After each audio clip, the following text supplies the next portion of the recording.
अरशद मदनी ने इस देश के तमाम मुसलमानों ने इस देश के अंदर से गाय की राजनीति पर विराम लगा दिया है। बात सिर्फ इतनी है कि मुसलमानों की बात नहीं माननी है, बात सिर्फ ये है कि राष्ट्रीय पशु अगर घोषित कर दिया तो फिर एक्सपोर्ट कैसे होगा। आप, मैं पूरे दावे के साथ, चैलेंज के साथ कह रहा हूं, आप अपना माइक लेके, कैमरा लेके निकल जाइए और तमाम गौ भक्त जो अपने आप को बहुत बड़ा देश भक्त और गौ भक्त बताते हैं, आप उनके घरों के अंदर देख लीजिए। अगर 1% भी गौ भक्तों के घरों के अंदर गाय मिल गई, उसी दिन आप आकर के मेरा गिरबान पकड़ लीजिएगा।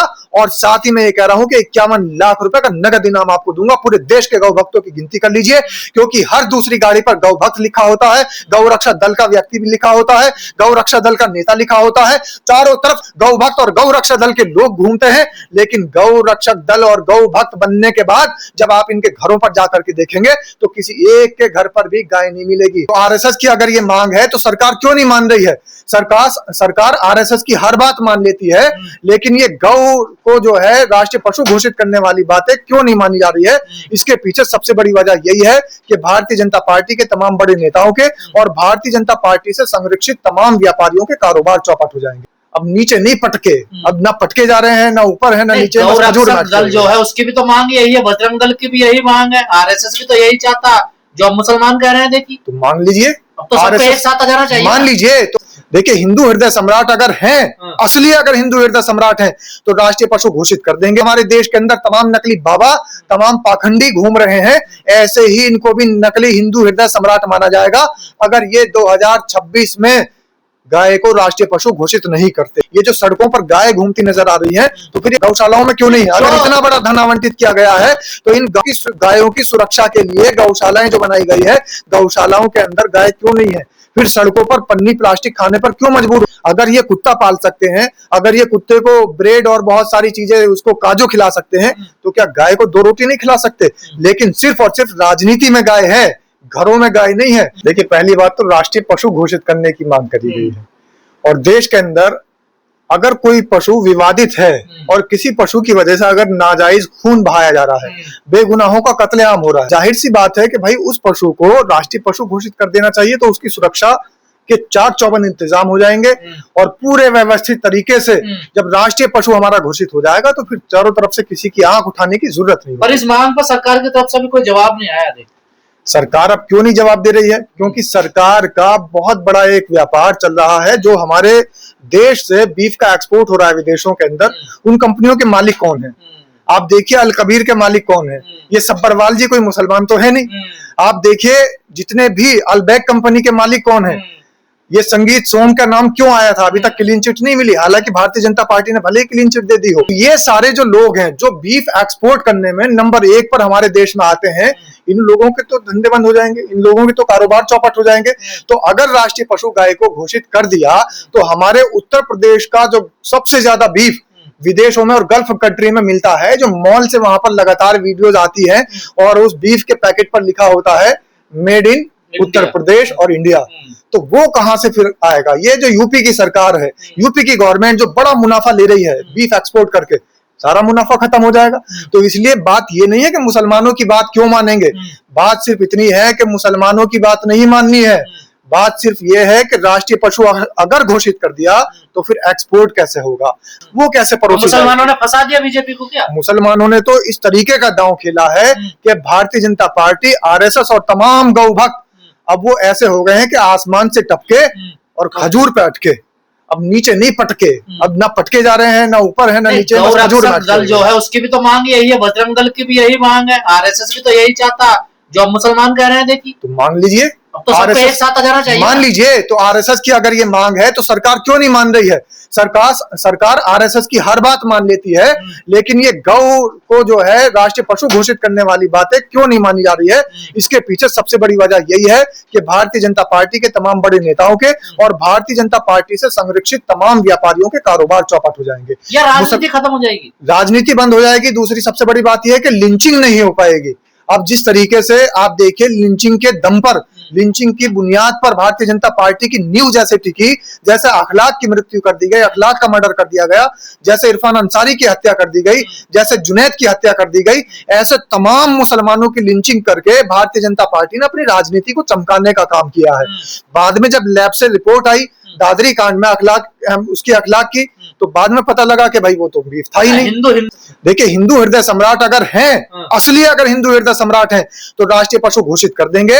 अगर असली हिंदू हृदय सम्राट नहीं है, नकली हिंदू हृदय सम्राट है, जिस तरीके से हमारे देश के अंदर तमाम नकली बाबा, तमाम पाखंडी घूम रहे हैं, ऐसे ही इनको भी नकली हिंदू हृदय सम्राट माना जाएगा अगर ये 2026 में गाय को राष्ट्रीय पशु घोषित नहीं करते। नहीं, आपको नहीं लगता अगर सरकार ने कदम उठा ले तो ये सड़कों पे सिर्फ इसलिए घूम रही है क्योंकि गौशाला के नाम पर तमाम जो धन आवंटित हुआ है वो भारतीय जनता पार्टी का, और गौ रक्षक नेता अपने घरों के अंदर उसका खाना खा रहे हैं, बढ़िया तरीके से बंदरबाट हो रही है।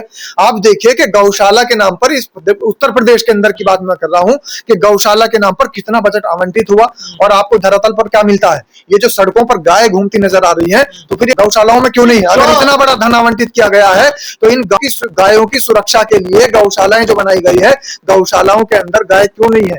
फिर सड़कों पर पन्नी प्लास्टिक खाने पर क्यों मजबूर हो रही है? सर, जो लोग कहते हैं कि गौ माता है, गौ माता घोषित कर देना चाहिए, उनके घर में तो कुत्ते भी विदेशी पलते हैं। अगर ये कुत्ता पाल सकते हैं, अगर ये कुत्ते को ब्रेड और बहुत सारी चीजें, उसको काजू खिला सकते हैं, तो क्या गाय को 2 रोटी नहीं खिला सकते? लेकिन सिर्फ और सिर्फ राजनीति में गाय है, घरों में गाय नहीं है। जितने भी गौ भक्त हैं, आप, मैं पूरे दावे के साथ, चैलेंज के साथ कह रहा हूं, आप अपना माइक लेके, कैमरा लेके निकल जाइए और तमाम गौ भक्त जो अपने आप को बहुत बड़ा देश भक्त और गौ भक्त बताते हैं, आप उनके घरों के अंदर देख लीजिए। अगर 1% भी गौ भक्तों के घरों के अंदर गाय मिल गई, उसी दिन आप आकर के मेरा गिरबान पकड़ लीजिएगा। और साथ ही मैं ये कह रहा हूं कि 51 लाख रुपए का नगद इनाम आपको दूंगा। पूरे देश के गौ भक्तों की गिनती कर लीजिए, क्योंकि हर दूसरी गाड़ी पर गौ भक्त लिखा होता है, गौ रक्षा दल का व्यक्ति भी लिखा होता है, गौ रक्षा दल का नेता लिखा होता है। चारों तरफ गौ भक्त और गौ रक्षा दल के लोग घूमते हैं, लेकिन गौ रक्षक दल और गौ भक्त बनने के बाद जब आप इनके घरों पर जाकर के देखेंगे तो किसी एक के घर पर भी गाय नहीं मिलेगी।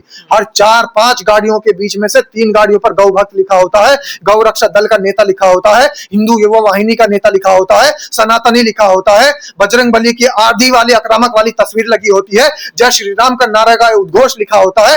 लेकिन जब देखेंगे इनके घरों पर जाकर के तो गैया नहीं मिलेगी, वहां पर कुत्ते मिलेंगे। अरे, आपके प्रिय नेता शाहनवाज हुसैन कह रहे हैं कि ये बड़ी चाल है, पशु कह रहे हैं, देखिए ये गौ माता है।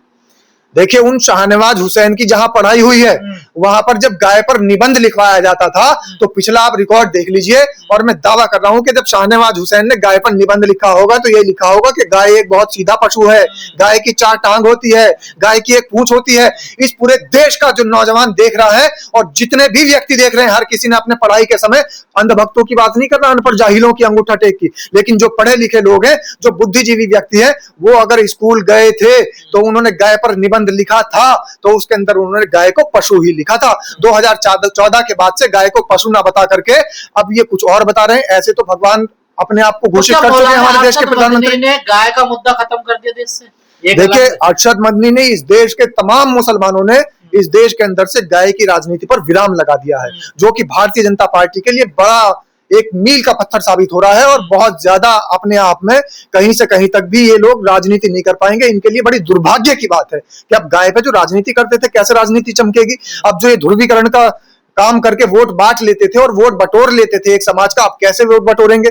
अब एक समाज को, अंधभक्त जो इनका कहलाता है, उसको कैसे अंधभक्ति की चाशनी में डुबाएंगे? तो अब बिल्कुल मुसलमानों ने गेंद भारतीय जनता पार्टी के पाले में डाल दी है। और अब भारतीय जनता पार्टी अगर इस पर कहीं से कहीं तक भी कोई आदेश पारित नहीं करती है, कोई सूद नहीं लेती है, तो समझ लीजिए कि ये जो 56 इंच के चौड़ी छाती वाले लोग घूम रहे हैं, ये जो अपने आप को हिंदू हृदय सम्राट बता रहे हैं, ये जो कांवड़ियों के ऊपर पुष्प वर्षा करके दिखा रहे हैं, ये जो घाट घाट पर दीपावली को करोड़ों रुपए का तेल फूंक करके दिए जलाने का काम कर रहे हैं, ये नकली गौ भक्त है, ये नकली हिंदू हृदय सम्राट है। देखिए, ये सिर्फ और सिर्फ इन्होंने राजनीतिक मुद्दा छेड़ा है और ये इलेक्शन खत्म हो चुके हैं, इसलिए ये मुद्दा पनपा है, वरना इस मुद्दे को खत्म करने के लिए कुछ और हो जाता, नया षड्यंत्र हो जाता। 14 साल बाद काट सकते हैं गाय को, 14 साल की एज हो जाएगी। इससे पहले आपने देखा होगा कि भारतीय जनता पार्टी के वरिष्ठ नेता ने ये कहा था, और वो भी हमारे उत्तर प्रदेश के लिए कहा था कि गाय आप खा सकते हैं, लेकिन गाय कौन सी होनी चाहिए? मिथुन होनी चाहिए। अब गायों के अंदर भी जो है, गायों के अंदर भी प्रजातियां देखकर खाने की बात होगी कि भाई इस प्रजाति की गाय आप खा सकते हैं, लेकिन नाम तो यही आएगा गाय। कौन सी प्रजाति की? मिथुन प्रजाति की गाय, वो खाई जा सकती है। ऐसे शुभेंदु अधिकारी ने उस भारतीय जनता पार्टी के वरिष्ठ नेता की बात को आगे बढ़ाते हुए ये बयान दे दिया है कि 14 साल से जो ज्यादा की गाय होगी वो खाई जा सकती है। एक तरफ तो कह रहे हैं हमारी माता है, एक तरफ कह रहे हैं हमारी अपनी आस्था है कि हम मां मानते हैं, और दूसरी तरफ कह रहे हैं कि 14 साल से ज्यादा होगी तो अब उसको काट लिया जाएगा, अब उसको खाने योग्य करार दे दिया जाएगा। तो ये किस तरीके की माता है? इस देश के अंदर तो बहुत सारे जज्बाती भावुक लोग रहते हैं, भावनात्मक लोग रहते हैं। अगर वो किसी को अपनी सौतेली माँ भी बता दें तो उसका उसी तरीके से पालन पोषण करते हैं जैसे जन्म देने वाली माता का हुआ है। हमारे देश के अंदर तमाम जो भगवान रहे हैं उनको पालने वाली माता अलग थी, जन्म देने वाली माता अलग थी। यदुवंशी समाज के लोग भगवान श्री कृष्ण की अगर गाथा पढ़ते हैं तो वो भी जानते हैं कि पालने वाली माता का भी कितना सत्कार होता है और जन्म देने वाली माता का भी कितना सत्कार होता है। और अगर तुमने किसी को मां बनाया है तो 14 साल बाद उस मां को आप बेच नहीं सकते।